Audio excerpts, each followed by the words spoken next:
Y'all, it's Thanksgiving Eve. It's Wednesday, and my dear mama is cooking. I bet she's been up all night long, or at least most of the morning. I've already talked to her once this morning. How are you all doing? Good morning, everybody. I just cut my t-shirt, y'all. I got it jacked up. I got my new appropriate t-shirt on. Smoky. Yes, there's Katie. Good morning, girl. Trish and Miss Blevins. I said Trish and Miss Blevins. Trish and Miss Compton, Miss Jean. Good morning. Uh-oh. I better plug my computer up. The battery's going dead. Who all's cooking today? Who all is cooking today besides my dear mother? Who all is cooking? I've got to cut this shirt again. I just cut this t-shirt. I just got it, and I just was cutting it this morning right before I come over here and jumped on, and I messed my neck up, so I got to finish that. I got to cut it. This is Jill Billy Designs when I get a new shirt, which this was like a donated shirt that it was about forest fires, smoky. I figure it's pretty appropriate. It says only you can prevent wildfires. Yay. Oh, baked all night and today. Well, I would say that if y'all could smell my house, you might smell something cooking, but you won't. If you smell anything at my house, it's because it's next door at my mama's house. And so I'm like an absolute teenager during the holidays. So I take me and my kids to my mama's house, and I lay up on the couch, and then I don't even watch my kids, y'all. So it's like Thanksgiving and Christmas come, and I turn into like an insta teenager, right? So I go and lay down on my mama's couch and just watch TV and eat, and then the kids are running around, and I'm like, I don't know, ask mama. I don't know, ask mama where the kids are, what's the kids doing, I don't know. So I turn into a complete teenager, y'all.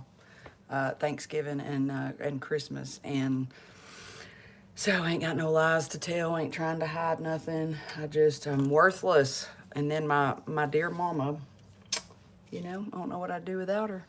Good morning. So Lisa, you're gonna start cooking right after Bible study. Yay. Is this who all is this your favorite holiday? Sent you pictures of cherry cheesecake lush. Oh my, that sounds quite amazing with a big cup of coffee right now. Ashley, good morning. How are you? How's Ashley doing? Ashley, y'all, is about to transition into a brand new season of life. And I mean, when you do, you tie yourself to the post whenever in transition. You tie yourself to the post no matter what. And we're going to talk about that today. This shirt is aggravating the life out of me. I'm going to have to recut it, y'all. It's my smoky shirt. So, Kathy, good morning. Katie, it's your favorite holiday? Good morning, good morning. Yes, Ashley, she's going to be transitioning December 1st into own her own place. There's good morning, Tracy. Dee Dee, good morning. Mr. Sean, good morning, Sean. We got some new projects next week, buddy.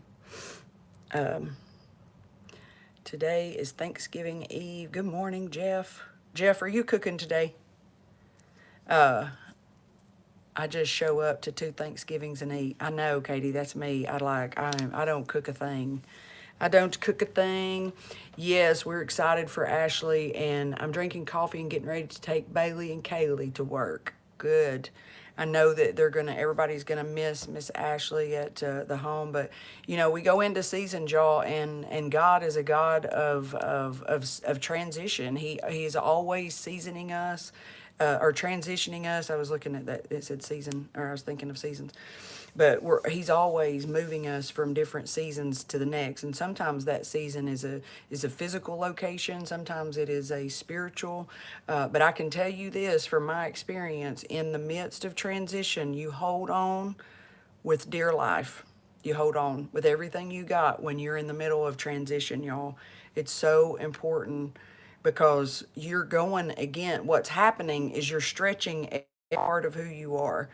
And I remember when God had brought me home when I was the executive pastor at Rio Townsend, and I just knew, I knew that I knew that I knew that I needed to be at home, right? And I knew that that was the what God had me doing, and I knew it in my spirit. But I'm going to tell you, it was hard. I felt like I was being forced to do something that was just against every part of who I am. At first, it felt good. But there come a season, y'all, when you have to understand that if God has not told you to get up, I remember I'd be at the altar, Ashley, and I'd be like, God, when are you going to untie me? Because I was in a season of transition. And I remember as clear as I'm sitting here hearing the sound of my own voice, I heard the Spirit of the Lord say, when you don't, when you stay still, when I untie you. I said, when are you going to untie me from this post? When are you, I felt like, oh gosh, I just felt like every ounce of my body was like just saturated with attention. I said, God, when are you going to untie me? He said, when you sit still without the ties. And so we have to make sure that we are holding on in transition, y'all. So important. When God is doing something in our life, you have to hold on, because if you think that Satan is going to just roll out the red carpet and you're just going to walk on this glory cloud into a season of life that you're being promoted in the spirit, you're being naive. You have to be able to be strong enough. You have to be able to be wise enough to understand what's happening. And what's happening is spiritual maturity. And as God takes you from one season to the next, whether it's in a physical location like Ashley, or whether it's in a spiritual location in your job, no matter what, when you are in the middle of transition, you better hold on with dear life. And if you have to, you call somebody and you say, no matter what, hold me accountable to this season.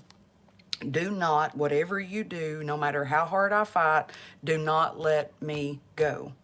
And I'm telling y'all, in the midst of transition, you have to understand that when God begins to stretch us spiritually and we begin to mature, well, if you stretch something, there's going to be stuff come out, right? That's part of it. This is absolutely 1000% normal. You just have to, and that's what we're going to talk about today with Elijah. I was heading on to chapter 3, and I started studying into chapter 3 and 4, and I just kept going back to this because it's so important. And yesterday we didn't finish it, and we're going to talk about it this morning.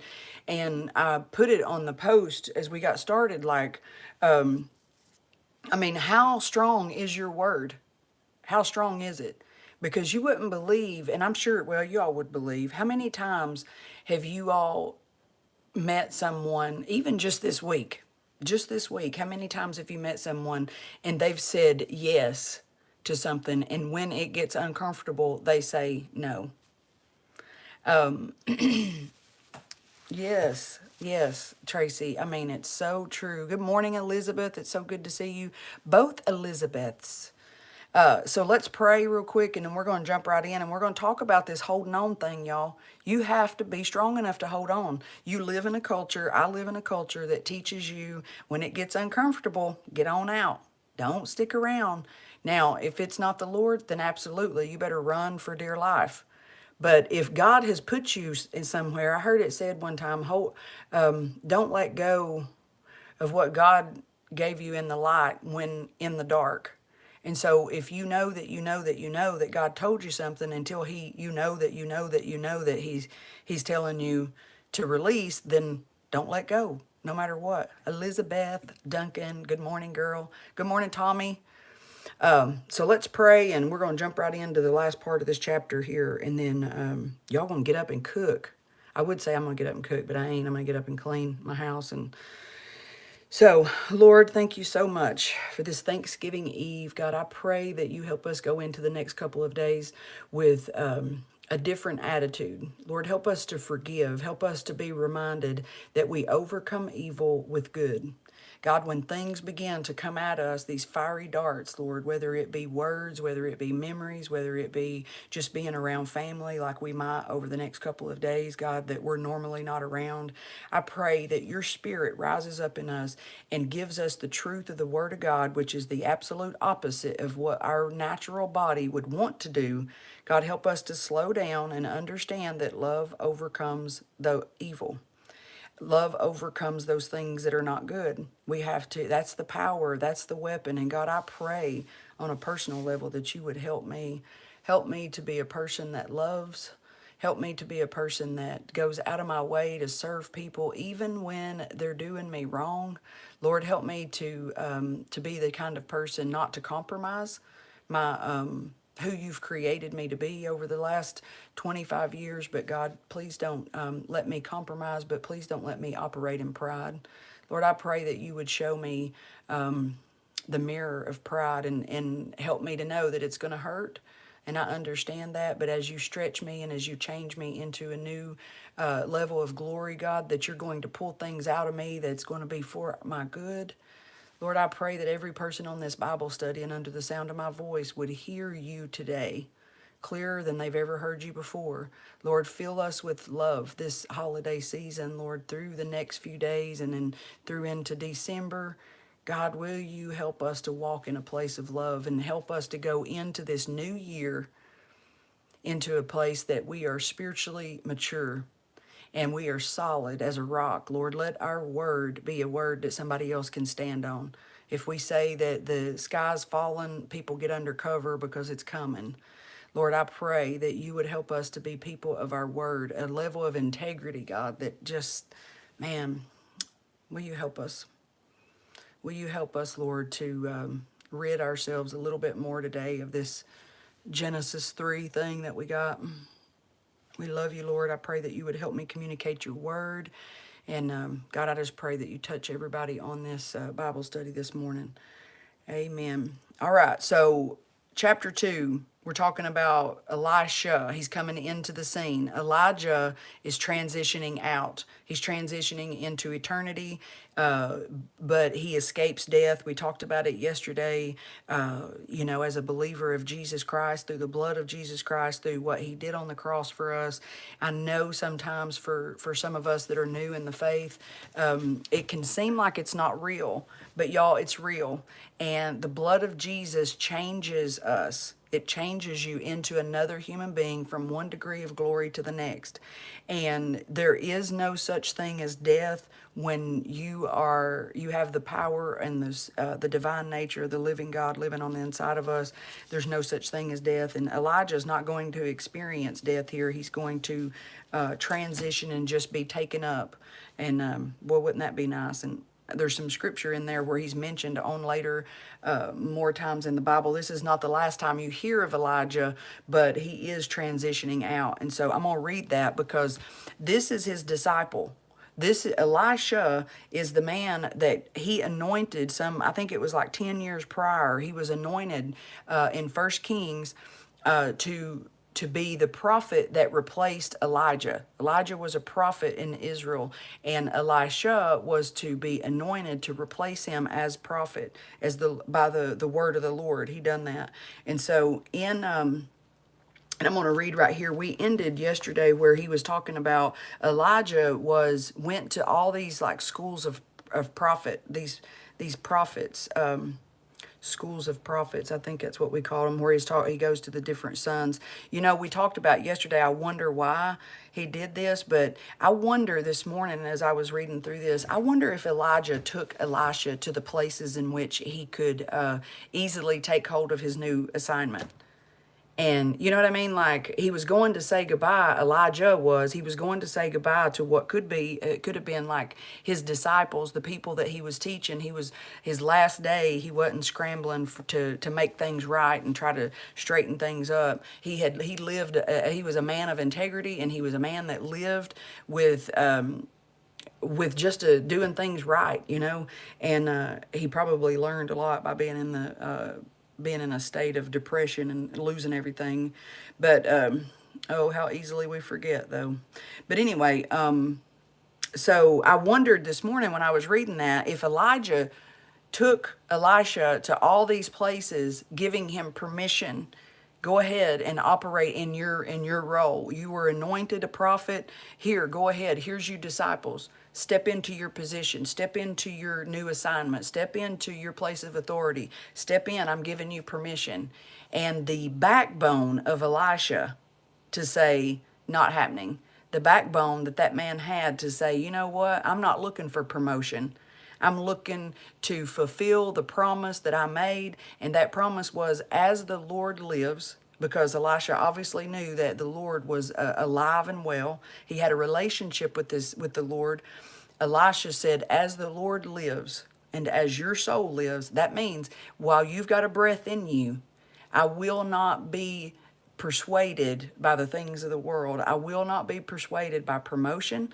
I will not be persuaded by your permission. I will not be persuaded by power. I will not be persuaded by anything, by position, power, permission, none of that stuff. Elisha said, as the Lord lives and as your soul, until you got the last breath in you, I will not leave you. And when I started thinking about that, I was wondering, and some of y'all like had such good insight about yesterday about why Elijah done this, probably trying to spare him from, you know, from pain and all that. But two, I got to wondering this morning, I wonder if Elijah was training him to see how much backbone he really had. Because Elisha ended up doing way more miracles than Elijah. He superseded his teacher, which is the way it should be. We should be doing always greater things because that's what Jesus said. That's the model, right? Jesus said, these things you'll do and even greater will you do. And so anytime we're discipling someone, we should be able to get them to a place where they do greater things than even we do, and that model. And Elisha done it. But I can't help but to wonder if Elijah was seeing if he could handle what was to come. Because listen to this. This is in the end of chapter 2. He said, when the last time he said, and we'll start at like 6. He said, then Elijah said to him, stay here, please, for the Lord has sent me on to Jordan. So he's leaving him there at Jericho. But Elisha said, as the Lord lives and as your soul lives, I will not leave you. There's the promise again. He's been given, I think, 3 opportunities here to leave him. And so the 2 of them went on, and 50 of the sons of the prophets went and stood facing them at the distance, while the 2 of them stood by the Jordan. Now Elijah took his mantle, rolled it up, struck the water, and it was divided this way and that way, and the 2 of the men crossed over on dry ground. And so it was, when they crossed over, that Elijah said to Elisha, he sat down and he looked at his spiritual son, and he said, ask, what may I do for you before I'm taken away from you? What can I do? At this point, Elisha could have asked for anything. He could have asked for the power. He could have asked for the promotion. He could have asked for material things. He could have asked for the ministry. He could have asked for anything. But he said, please, let a double portion of your spirit be upon me. Listen to what Elijah said. He said, you have asked for a hard thing. And right there this morning, I was reading that again, and I thought, man, people come into ministry, they come into the relationship with the Lord with these big ideas and these big dreams and these big promises, not understanding, man, what comes along with the gospel is the the commitment, I guess you could say, with the gospel. I mean, a salvation, all these gifts, the Spirit of the living God gives you He gives you the grace to do these things. But there comes a commitment on your part. There comes discipline on your part, because he tells him, he said, you've asked for a hard thing. He's like, do you know what you've really asked for? Because people say, well, and I've seen this happen, I've done it myself. Even like, let's talk about Ronnie, for instance. People want what he's got, but are they willing to do what he's done to get it? Because I can tell you right now, from being on the backside and seeing things from the perspective of his family, the sacrifice that his family's had to make, this sacrifice that his wife makes, the sacrifice that his sons have made, the sacrifice that his grandchildren have made, the sacrifice that he makes He told me one time that he rode around, he had Jenny ride around the airport over and over and over again as he wept because he had to leave. The assignment on your life is going to take discipline on your part. And unfortunately, the majority of us don't got enough grit in us to understand. And we forget that the things of this world are so temporary. The things of this world are going to go by so quickly that it's the assignments that we're here that's going to carry us into eternity and carry others into eternity with us. And so the price, when you look at someone and you say, oh, I want what they have, but are you willing to do what they did to get it? I mean, even for me, people say, stuff about the position of me being where I'm at, and even in ministry or even right now, which I don't even see that much of doing anything, but just thinking about my career with Harley Davidson. Well, they think, well, I was in a very high position, but the thing of it is like people would say, I want your life. I want your life. And I'm like, well, then get it. Then go get it. Because all it was is one choice after the next to keep taking one step forward. The only thing that makes the difference in someone that you see that's successful, or you see someone that has what you want, the only thing that is stopping you is you. Stop you quitting. Like, all we've got to do is keep saying yes. And guess what? Eventually, you're going to be where you want to be if you stop quitting. Like, so many people, my goodness, and I love this about Elisha. I'm thinking, man, what backbone this guy had. His leader is even giving him permission, and he's like, absolutely not. I won't do it. And he's like, boy, you've asked for a hard thing. You don't know what you've asked for. You want what I got? Okay. Here's what he tells him. He said, all right, if you see me when I am taken from you, it shall be for you. But if not, it won't. That right there is we should be living our life on that right there. Okay, you want a double portion of what I've got?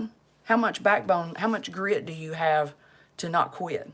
Because it's going to cost you. Everything ain't roses in the flowers in the fields. And in this beautiful, I get this picture of two people running in the field toward each other, and this beautiful like fairy tale. Y'all, that ain't life. That ain't the way life goes.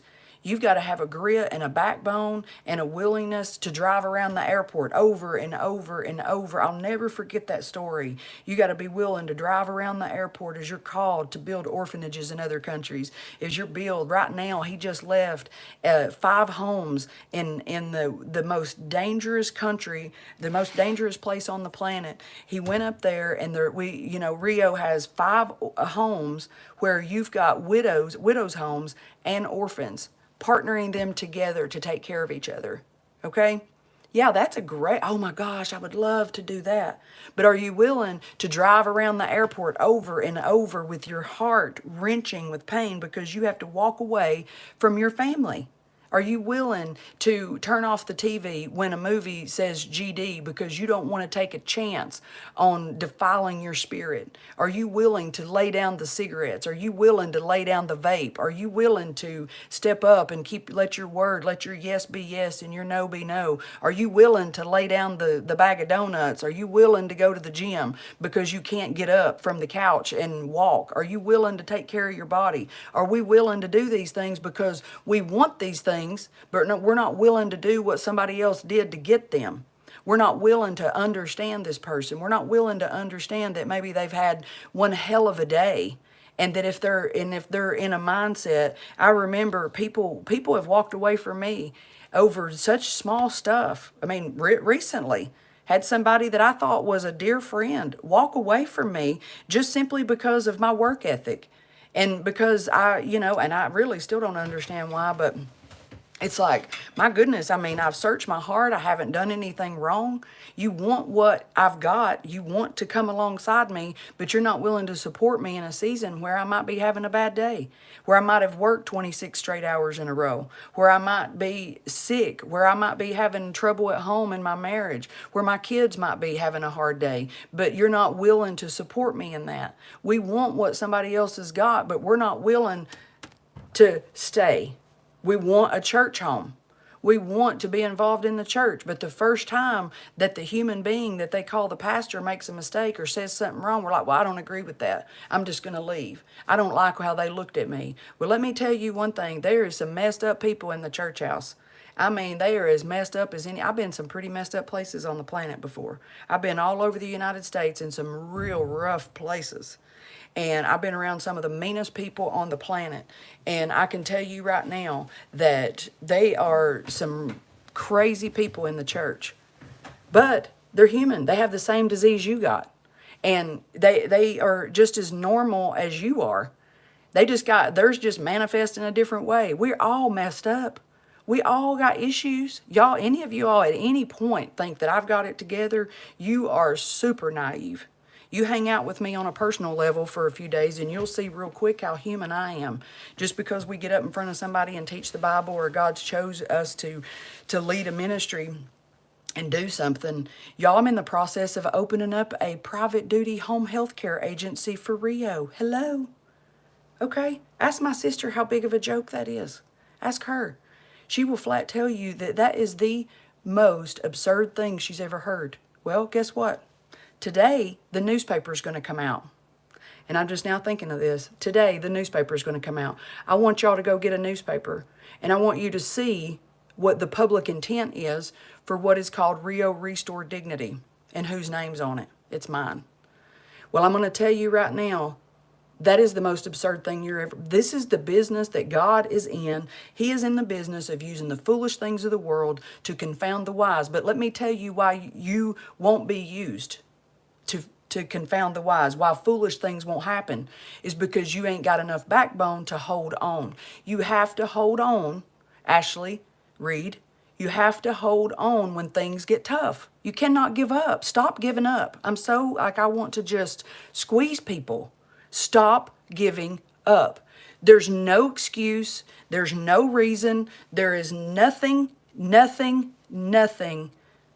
should turn you away from the promise that you've made and from the promise that God has made for you.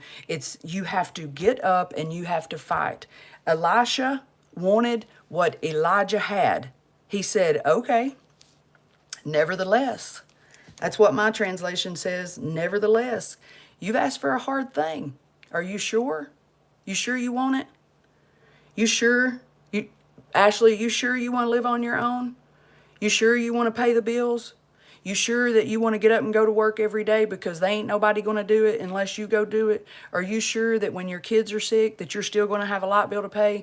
Are you sure that when your car tears up that you still got to go to work? Are you sure that when you ain't got no money to buy no food, are you sure that you're going to be able to have to create something out of nothing out of your cabinets? Because are you sure you're going to humble yourself and ask for help whenever you have nothing, whenever you're laying in the bed and everything's sick, everything's going on? Are you sure this is what you want? Are you sure this is you're going to have to look at your kids when they're throwing a fit and everybody seems to hate you, but you still got to be the mother that God called you to be? Are you sure? Are you sure that what you're asking for is something you really, really, really want? Are you sure you're strong enough to hold on to it? Are you sure? Because I can tell you right now, if you think that it's going to come easy, you got another thing coming. It won't. It will not come easy. The cost to get to where God wants to take you is going to cost you.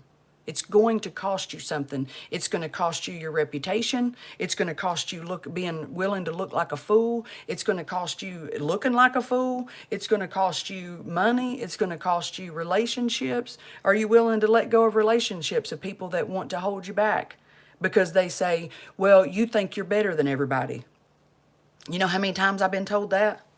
You know how many times I've been told you just think you're better than everybody? I had to walk away from family members years ago just because I didn't think I was better than nobody. I just didn't want to live like hell no more. I mean, I don't think I'm better than nobody, but I don't have a relationship with these people to this day.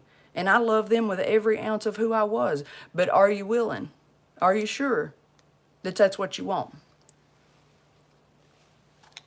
I think Elijah was sure. And his leader took him to places and give him every opportunity on the planet to give up and say, go ahead, I'm giving you permission, because I don't know that you know what you're asking for. And I really don't know if you got enough backbone in you to hold on to it. He said, you've asked for a hard thing, Elisha, and man, it's a hard thing. Nevertheless, if you see me when I am taken from you, it shall be so for you. But if not, it shall not be. If you ain't got enough grit to hold on, if you ain't going to stay planted in a church, if God plants you in a church and you get butt hurt every time somebody says something, or every time somebody doesn't speak to you, or every time something goes wrong, and you're going to just switch churches every time, guess what? You're not going to have any roots. The church, the local church, is plan A. There is no plan B. There's no plan B. It's the local church, whether you like it or not. That's the model that Jesus left for us, and that is the model that we're supposed to follow as believers of Jesus Christ. And it is not going to be peaches and cream. It's going. You've got to stand still and not move. This is my family. This is who God's brought me into, and I'm not going to be like the waves tossed to and fro every time the wind of doctrine comes. The wind of doctrine comes and tells me that something's wrong with this person. I promise you, there's something wrong with that person. The person preaching, the person teaching, the person keeping your kids, the person in children's church, the person in youth, the person sitting on the front row, my goodness. He said, then it happened as they continued on and talked.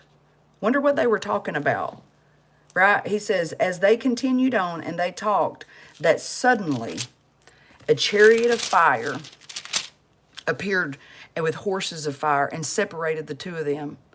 And Elijah went up into a whirlwind into heaven, and Elisha saw it. Here's his first holding on. And he cried out, my father, the pain of death right here. Are you going to give up?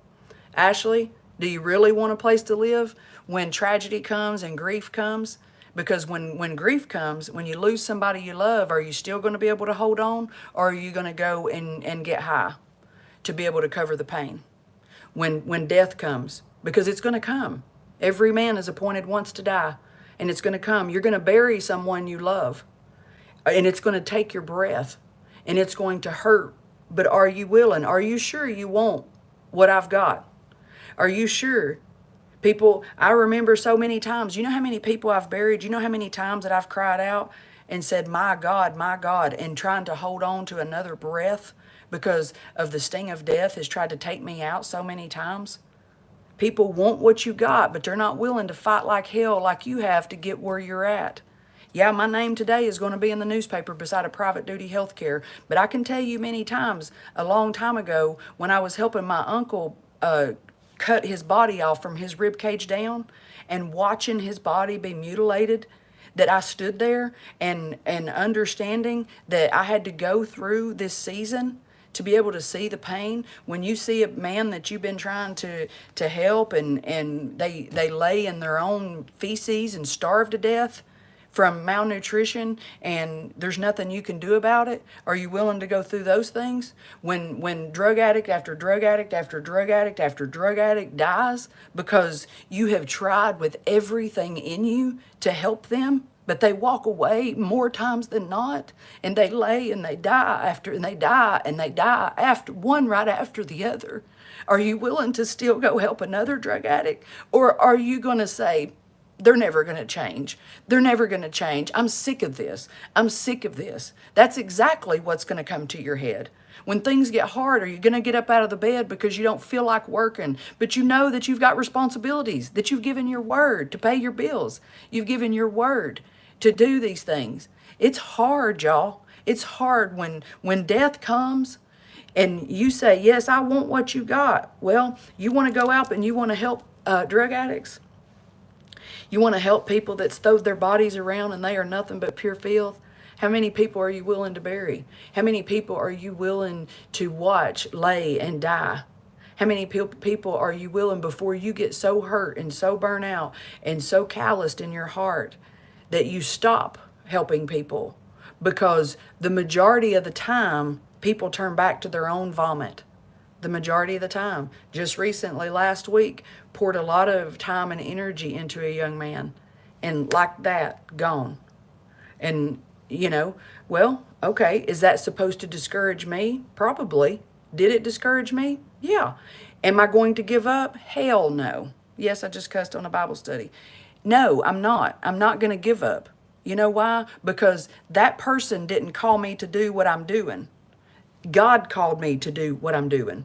And I'm not going to give up until I've got a breath in me. As long as the Lord lives and as long as my soul lives, I've come through too much to give up now. And if you don't make your mind up that you're going to follow God at all costs, through the sting of death, he cried out, my father, the chariot of Israel and its horsemen. So he saw him no more.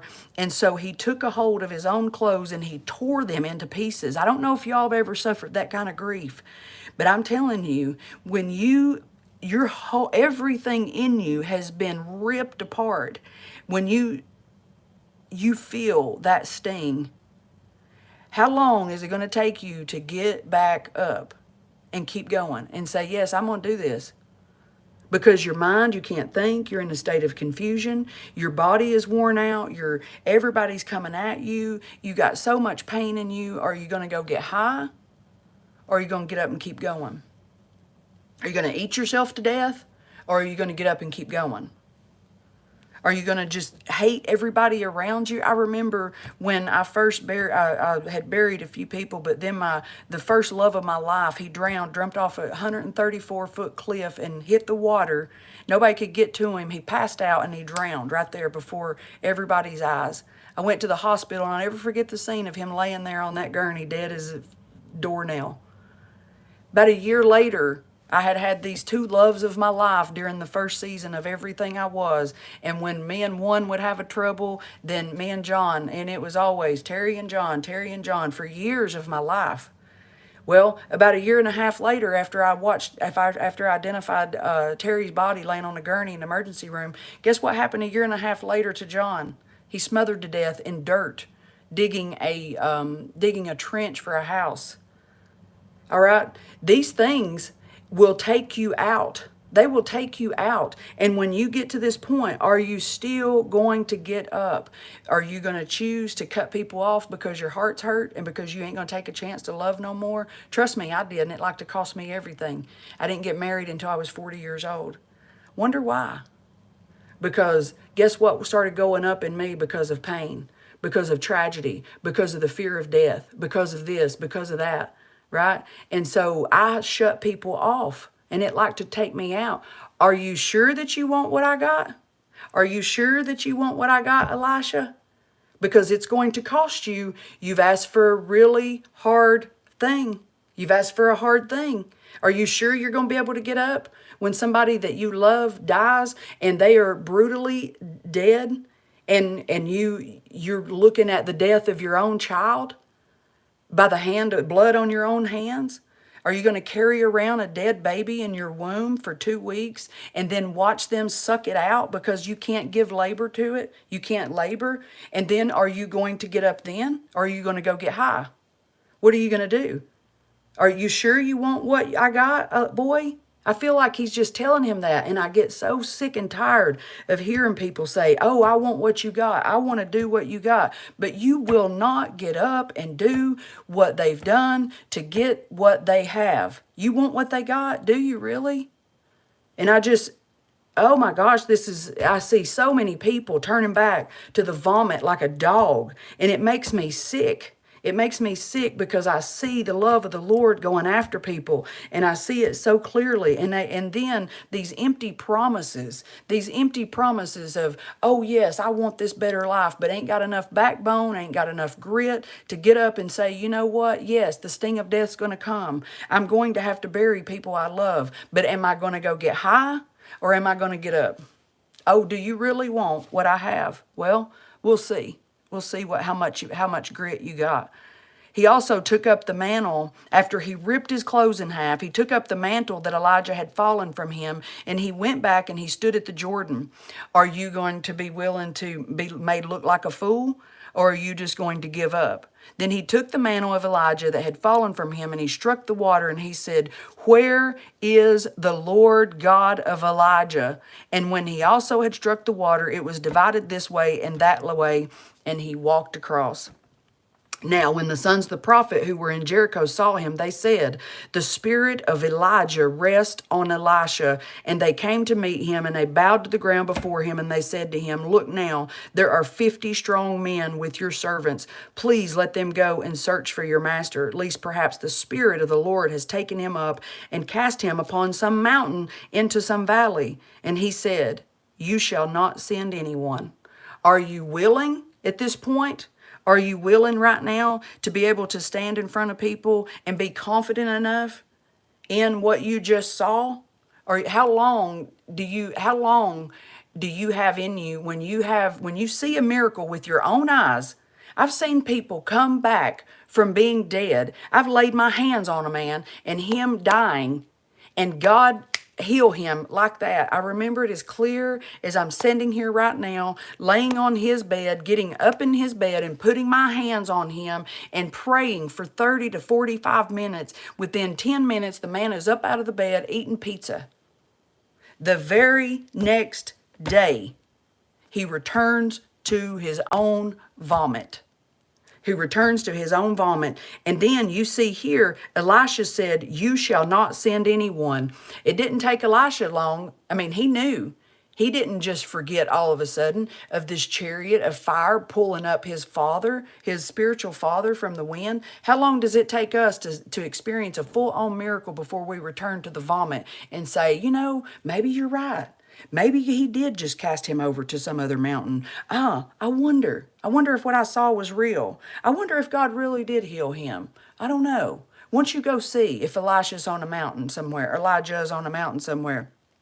No, because Elisha knew what he knew, and he was not going to allow the sting of death, the distortion of his mind, the chaos and everything around him to distort what he just saw, the miracle that he knew. He said, "But when they urged him till he was ashamed, send them."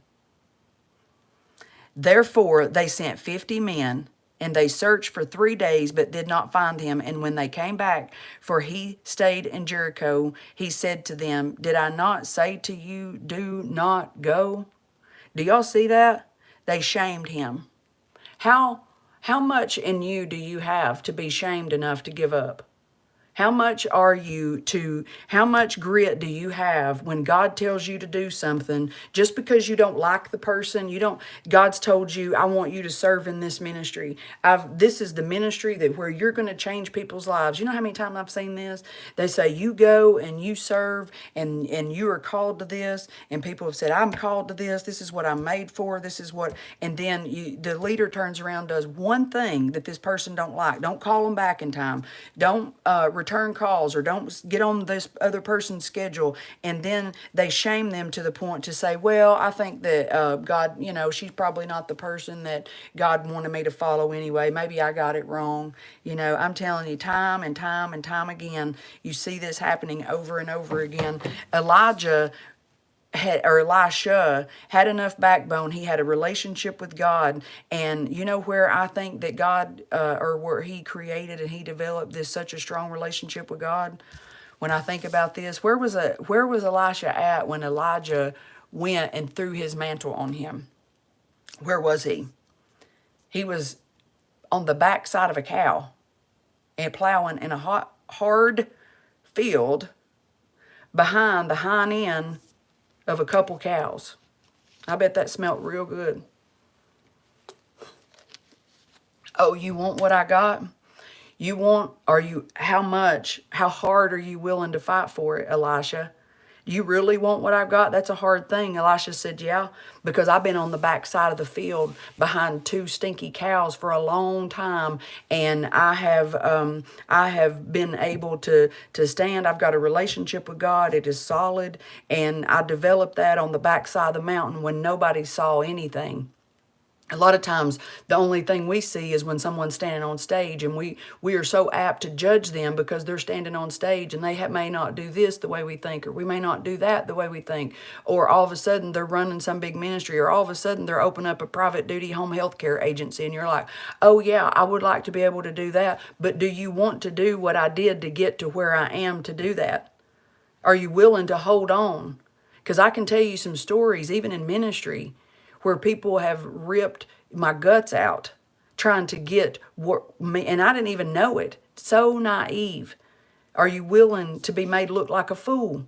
Are you willing? Elisha said, yeah, I am, because I developed a relationship with God and I don't really care what people think about me, because I'm very confident that the Lord loves me, that the Lord has called me, that the Lord is the one that educated me, that the Lord is the one that has gifted me. And so, yes, I do want what you got. I ain't looking to go be prominent in a school of prophets. I don't need to be known. I don't need power. I don't need position. I need to fulfill the promise, which was to follow you until you had no breath in you. Elisha was given authority long before he began to exercise the right. He had been anointed to be a prophet 10 years prior, and then his leader even gave him opportunity to exercise that authority, and he said, nope, not going to do it. What I'm going to do is I am going to fulfill the promise. I'm going to keep my word. Elisha was given plenty opportunities. He was given permission by his leader to move on without him at the school. And he said, nope, not going to do it. Why? Because I gave you my word. I'm going to stick to my word. And it is so amazing how many times that we don't stick to our word. I mean, we expect perfection, and then if we don't get it, we run away. God plants us somewhere, but then all of a sudden, when he starts trimming, when he starts pruning, we run, because God says, how really are committed to this person you are. Let me show you a little bit of who they are on the inside. Let me show you a little bit of their Gen 3 disease, and then tell me how committed you are to this person. Oh, you want to follow them? Trust me, I've been that way with Ronnie, and if he was standing here, I'd tell him. There has been times that I have wanted to run from him because God would show me his humanity. I would see his humanity. And then, but God said, oh, you want what he's got? Oh, you think that you're called to do? You want a double portion? Okay, we'll see. You've asked for a hard thing. All right, let's see how much grit. God opens up just the window of who they are a little bit with their humanity. And he says, are you sure? Are you sure you're willing to stick with them even though they're human, even though they're making mistakes, even though they don't have it all together, even though they're not perfect? But they're in ministry. He's a pastor. He's a bishop. He's a missionary. Are you sure? But he's also human. Let me open up the windows of his heart and let me show you a little bit of that, what's messed up in there. You sure you want what he's got? Elisha said, yep, I'm doing it. When your feelings get hurt, are you going to run? When your feelings get hurt.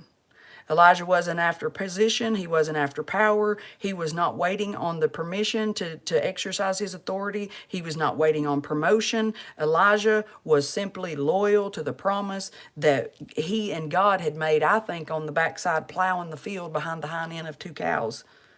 He said, as the Lord lives and as the soul lives, until death will I be honor and will I honor the covenant that I made.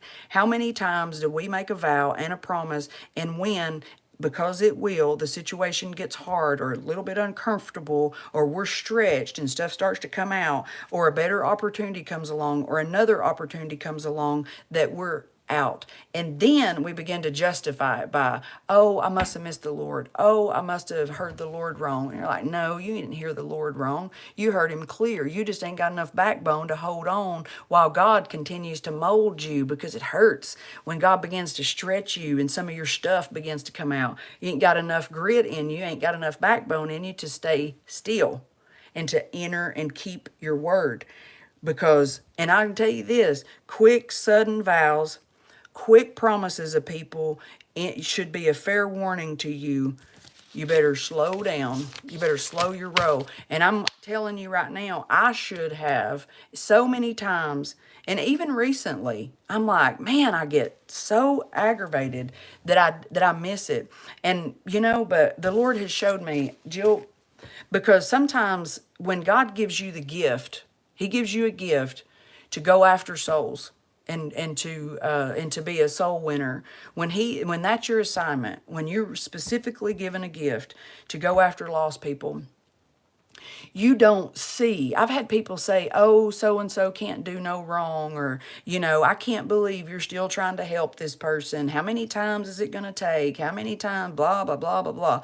And I'm like, they're like, don't you see? Don't you see? I'm like, no, really, I don't.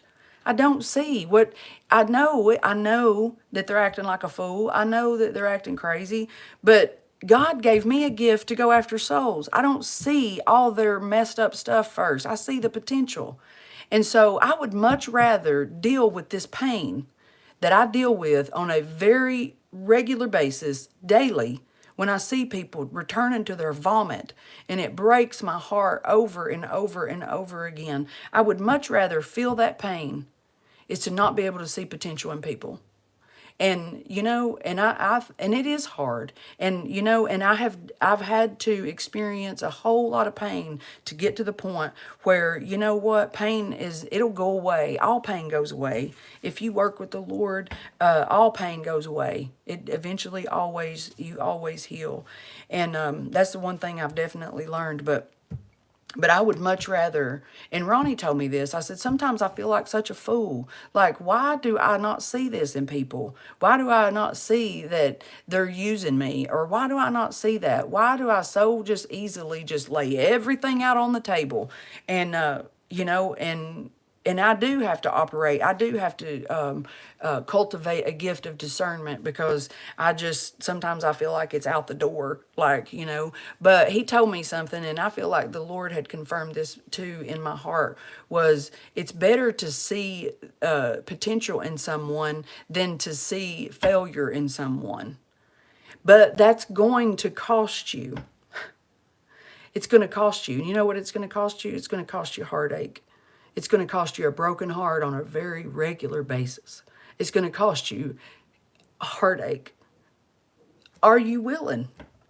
Do you really want to go after lost souls? Are you just saying that because you want position, power, because you want to look at these things? It's going to cost you. It's going to cost you your reputation. People are going to talk about you behind your back. They're going to say things that's going to be hurtful. They're going to. That's just the way it is. But do you really, Elisha, want what you're asking for? Because you've asked for a hard thing. It's going to cost you. I would much rather be able to see potential in someone than to see their failure. I really would, because I believe that 25 years ago, that when God looked at me, he saw potential. He didn't see that I was just ratchet to the core. He didn't see those things. He saw Jill, of who Jill could be 25 years later. He said, Jill, in 25 years from now, even though you got a weak stomach and you get grossed out when it comes to certain human beings, except drug addicts and trap houses. I don't know, that's a gift. But he said 25 years from now, yeah, you can't read, you can't write. You've been around the block more times than you can count to because of your education level.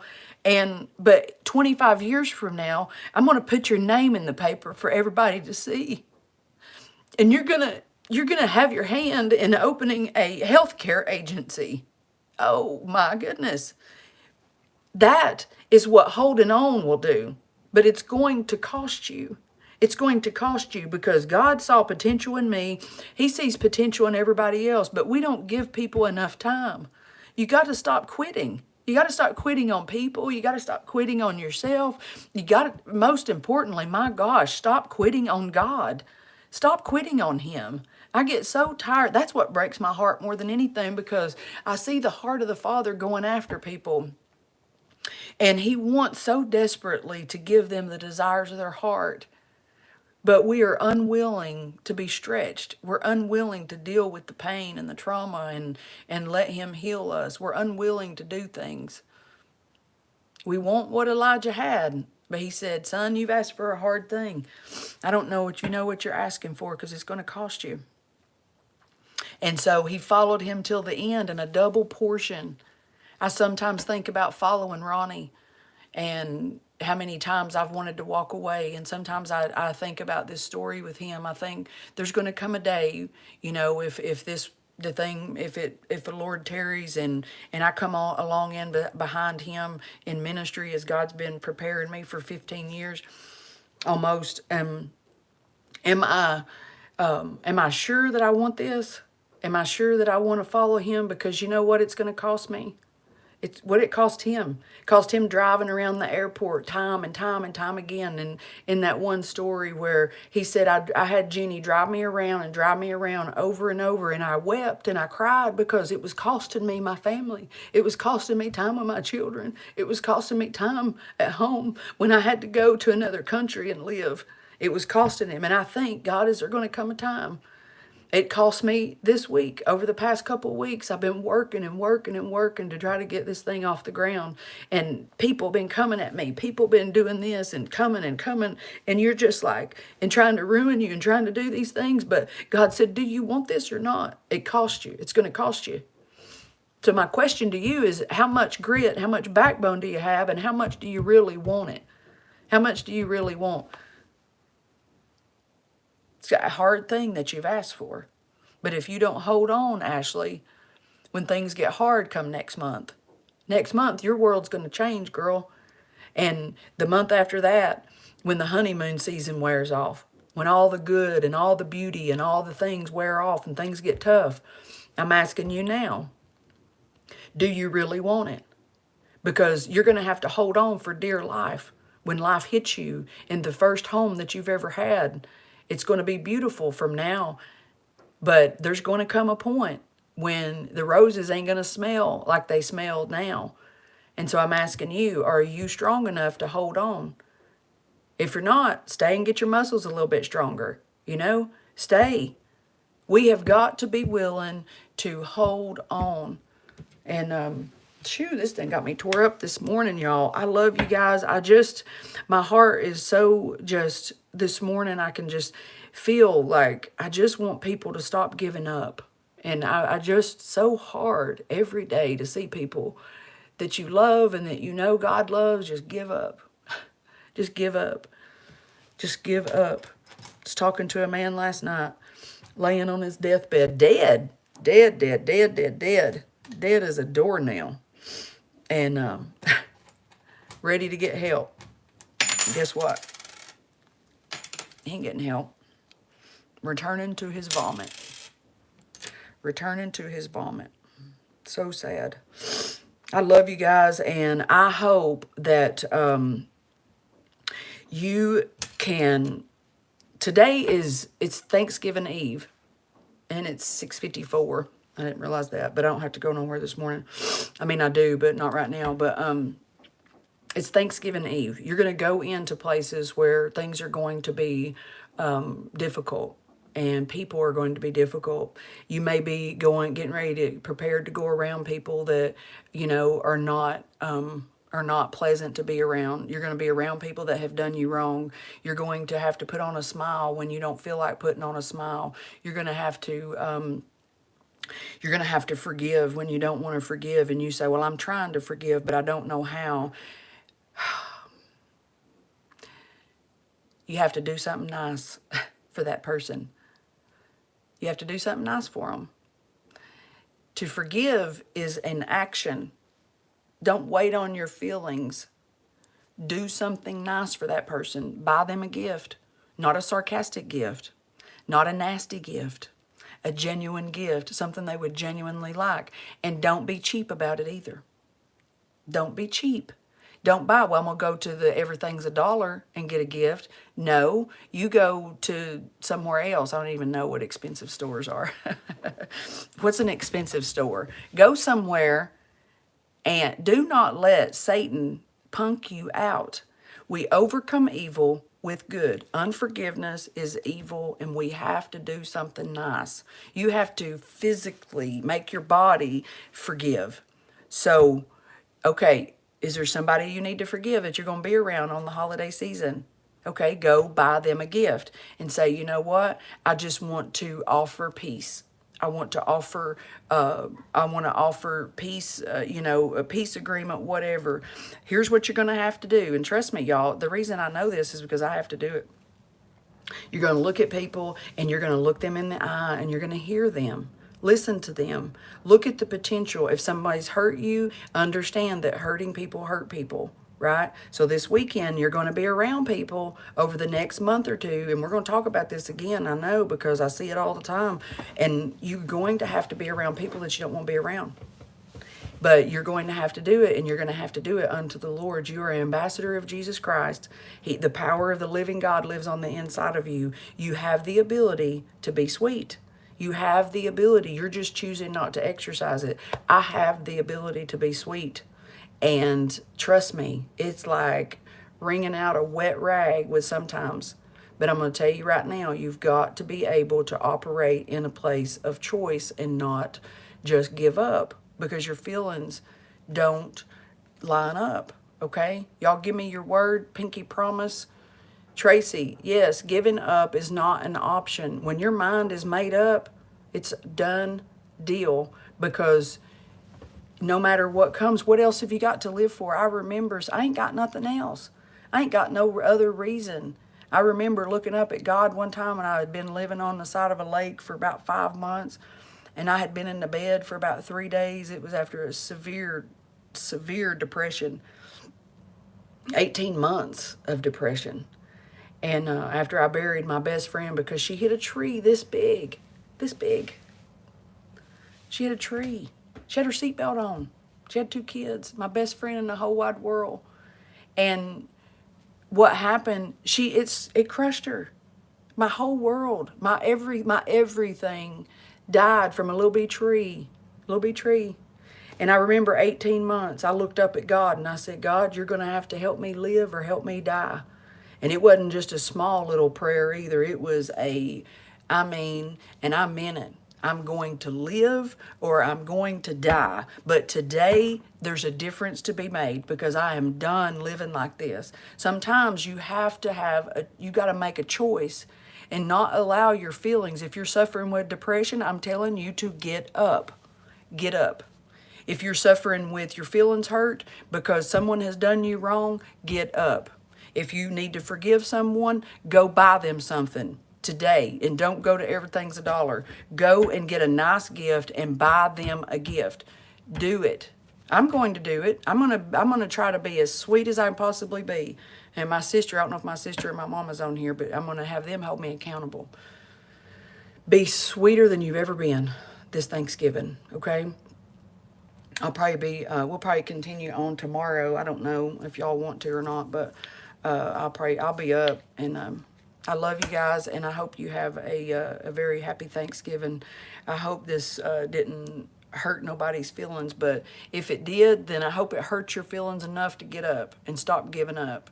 Mama said, there's my mama. She said, I'm always sweet. Yeah, right. Only a mama will say that, because I know I ain't. Sometimes I can be pretty brutal. I know, but I don't mean to be, but I mean, I guess sometimes I do. The funny thing is you're only unsweet to those people that you're supposed to love the most, right? So happy Thanksgiving. Have a beautiful day, Rachel. Yes, Sean, we ain't giving up. We're not giving up. We're not giving up. Sean he's not give up. He's had some stuff come at him, and I probably would have give up already on that, but you haven't. So don't give up, y'all. I love you guys, and it's a done deal, Ashley. It's a done deal. Happy Thanksgiving, Junkie Hood peeps. Take the Lord with you today, okay? While you're cooking, turn on some music. Turn the music up loud. Turn it up and do something good today. I think I'm going to go down to my mama's and see what she got to eat. We are not giving up. That's right, Dee Dee. We're not going to give up. We're not going to give up. That don't mean you don't walk away from people sometimes. You just don't give up on the Lord. Don't give up on the Lord. So stand on our post. I mean, with everything you have got, Tracy, you hold on for dear life like this. You get a rope for yourself and tie yourself to it. Do not give up. Do not give up. I love you guys. God bless you. I'll see you in the morning. So happy Thanksgiving. Go be sweet.